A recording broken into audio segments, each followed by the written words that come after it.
आज हम पढ़ेंगे भारत पाक प्रथम युद्ध। जब भारत को आज़ाद किया गया तब उसे दो भागों में बांट दिया गया, भारत और पाकिस्तान। इससे भारत में हिंसा उत्पन्न हो गई, जिसमें करोड़ों लोगों की जिंदगी बदल गई रातों रात। उन्हें एक देश चुनना पड़ा, करोड़ों लोग बेघर हो गए, इसमें लाखों लोगों की जानें तक चली गई। भारत इन सबसे उबरने की कोशिश कर ही रहा था कि पाकिस्तान ने आज़ादी के 2 महीने बाद ही जम्मू कश्मीर पर हमला कर दिया, जिसने बाद में एक युद्ध का रूप ले लिया। पाकिस्तान ने जम्मू कश्मीर को इसलिए चुना क्योंकि वह एक आज़ाद रियासत थी, जिससे पाकिस्तान अपने कब्जे में लेना चाहता था। जम्मू कश्मीर के राजा हरी सिंह थे।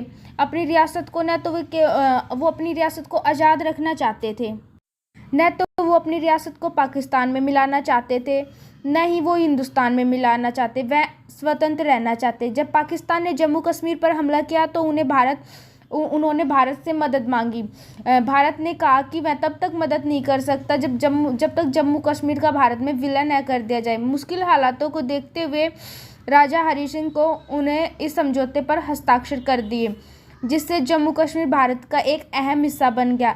लेकिन पाकिस्तान इस विलय को मानने के लिए तैयार नहीं था। उसने युद्ध का रास्ता चुना। पाकिस्तान ने 22 अक्टूबर 1947 को जम्मू कश्मीर पर आक्रमण कर दिया। हैरानी की बात तो यह थी कि हमला करने वाले पाकिस्तानी वर्दी में सैनिक नहीं थे, बल्कि कबाली थे, और उन्हीं कबालियों में पाकिस्तान के सैनिक भी छिपे हुए थे। यह हमला सीमांत स्थित नगरों दोमलमल और मुजफ्फराबाद पर हुआ। इसके बाद गिलगित, हाजापीर दरगाह, पूंछ, राजौरी, झांगर, पीर पंजाल की पहाड़ियों पर हुआ।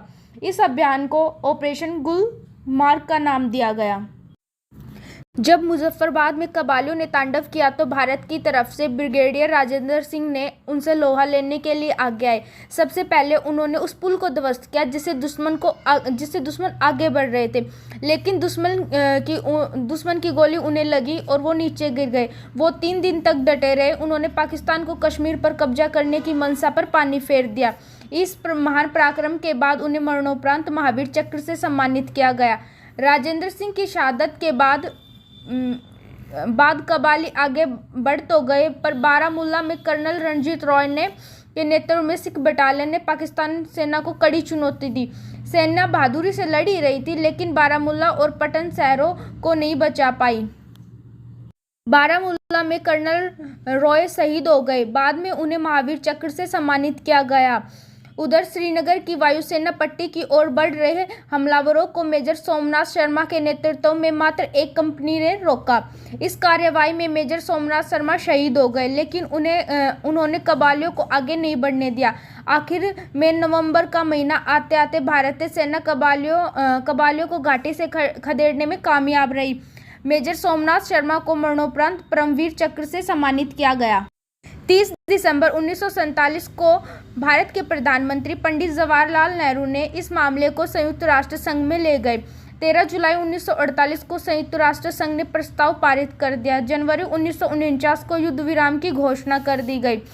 युद्ध के बाद भारत को जम्मू कश्मीर के 60% भाग मिला और पाकिस्तान को शेष भाग मिला, जिससे आज POK पाक अधिकृत कश्मीर कहा जाता है। इस युद्ध में 1500 भारतीय सैनिक मारे गए और 3500 घायल हो गए। वहीं पाकिस्तान के 6000 सैनिक मारे गए और 14000 पाकिस्तान के सैनिक घायल हो गए।